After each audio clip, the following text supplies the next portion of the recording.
அல்ஹம்துலில்லாஹ் வஸ்ஸலாத்து வஸ்ஸலாமு அலா ரசூலில்லாஹ். அன்பிற்குரியவர்களே, அல்லாஹ் சுப்ஹானஹு வ தஆலா அவன்தான் எல்லா படைப்பினங்களையும் படைத்தான்.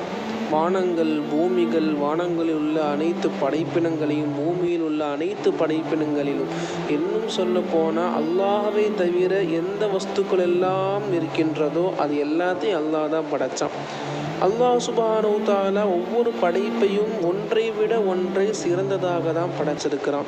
உதாரணமாக சொன்னோம் அப்படின்னு சொன்னால், அல்லாஹ் சுப்ஹானஹு வ தஆலா பூமியில் கற்கள், மலைகளை படைச்சிருக்கிறான். இந்த கல், மலை உயிர் கிடையாது.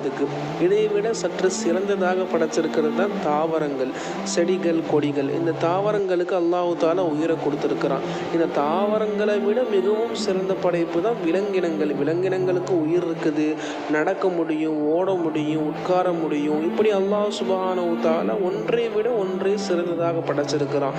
இந்த எல்லா படைப்பினங்களை விடையும் ரொம்ப சிறந்த படைப்பாக அல்லாஹ் தஆலா படைச்சிருக்கிற ஒரே படைப்பு நம்ம தான், மனிதர்களாகிய நாம் தான்.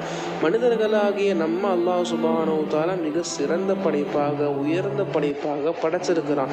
இந்த மாதிரி அல்லாஹ் சுப்ஹானஹு வ தஆலா படைத்த படைப்பினங்களில் ஒரு படைப்பை விட இன்னொரு படைப்பை சற்று சிறந்ததாகவும் உயர்ந்ததாகவும் படைச்சிருக்கிறான்.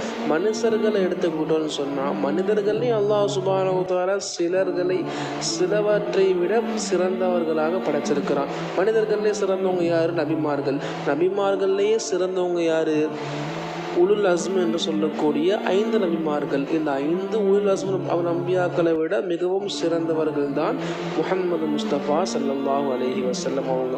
இப்படி அல்லாஹ் தஆலா ஒவ்வொரு படைப்பையும் ஒன்றை விட ஒன்றை சிறப்பானதாக படைச்சிருக்கிறான். அந்த வகையில் பார்க்க போனோம்னு சொன்னால், அல்லாஹ் சுப்ஹானஹு வ தஆலா படைத்த மாதங்கள் 12 மாதங்களை படைச்சிருக்கிறான். முஹர்ரம், சஃபர், ரபியுல் அவ்வல், ரபியுல் ஆஹிர், ஜமாத்துல் அவ்வல், ஜமாதுல் ஆஹிர், ரஜப், ஷஅபான், ரமலான். இப்படி அல்லாஹ் சுப்ஹானஹு வ தஆலா ஒவ்வொரு மாதங்களையும் படைச்சிருக்கிறான். உதாரணமாக எப்படி சொன்னோம் அப்படின்னா, தமிழர்கள் அவங்களுக்கு ஒரு கணக்கு இருக்கும், மாதங்கள் கணக்கு, சித்திரை, வைகாசின்னு சொல்லுவாங்க.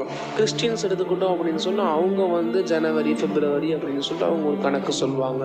அதே மாதிரி முஸ்லிம்களுக்காக அல்லாஹ் சுப்ஹானஹு வ தஆலா ஏற்படுத்திய ஒரு மாதத்தினுடைய கணக்கு தான் இந்த ஹிஜ்ரி, முஹர்ரம் மாதம், சஃபர், ரபியுல் அவ்வல் என்று சொல்லக்கூடிய மாதங்கள். இந்த 12 மாதங்கள்லேயும் 4 மாதங்கள் அல்லாஹ் தஆலா சிறப்பானதாக வச்சிருக்கிறான். இந்த சிறப்பான 4 மாதங்கள் என்னன்னு சொன்னால், ரஜப், அப்புறம் முஹர்ரம், துல்காதா, துல்ஹஜ். இந்த 4 மாதங்கள்லேயும் அல்லாஹ் தஆலா மற்ற மாதங்களை விட சிறப்பானதாக வச்சிருக்கிறான். இந்த 4 மாதத்துலேயும் ரொம்ப சிறப்பானதாக வச்சிருக்கிற ஒரே மாதம் முஹர்ரம் மாதம் தான். இந்த முஹர்ரம் மாதத்துக்கு அல்லாஹ் தஆலா நிறைய சிறப்பை கொடுத்துருக்கிறான். அந்த சிறப்புகள் எல்லாம் அடுத்த பாட்டில் இன்ஷா அல்லாஹ் பார்க்கலாம்.